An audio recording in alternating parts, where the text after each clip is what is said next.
ever driven a few miles to a different store just so you could use a coupon? Well, in fact, you end up paying more in gasoline than you save with that coupon. Consumer reporter John Matarese here now with other money-saving mistakes. John?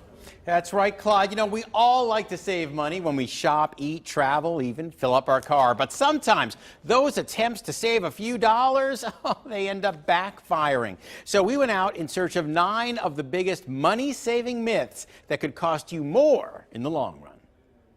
Ask any shopper if they've ever done a dumb thing to save money, and if they're honest, they'll tell you, sure. You know what we're talking about, like buying cheap shoes. They fall apart and I have to go get new ones. Knockoff jewelry. And then my fingers turned green, and I was like, why did I do that? No-name cola. Trying off-brand soft drinks or something like that, and they're not as good and they're not worth it. And generic laundry detergent. I use Tide most of the time. I've tried to save money. It's like, nope. Buying too cheap and later regretting it is the #1 money-saving mistake that most people make, according to consumer finance expert and CPA Crystal Faulkner.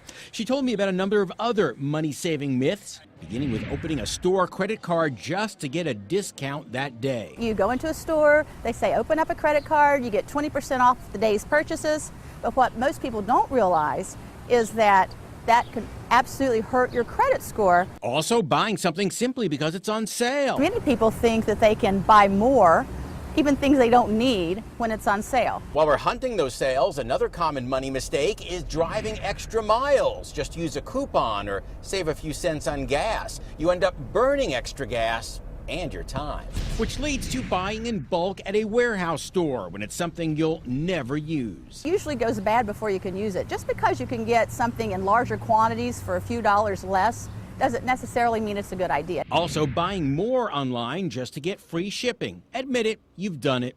Then there's your savings. A common mistake, Crystal says, is keeping too much money in a low-paying savings account earning no interest. Speaking of savings, there's also dipping into your 401k to pay for a child's college. You may never get that money back. You can finance a college education. You cannot finance your retirement.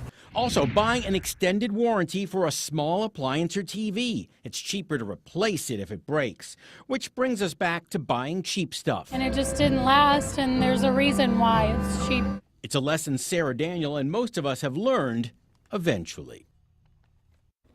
Now, don't get me wrong. Thrifty shopping is smart shopping if you're getting something at a great value. But too often, the cheap stuff is just that. It's really cheap stuff. It falls apart. You have to replace it. It's a money-saving myth. Now, if that all went by too fast, I've listed these again for you on WCPO.com so you don't waste your money. Clyde and Carol? All right, thank you, John. A little earlier.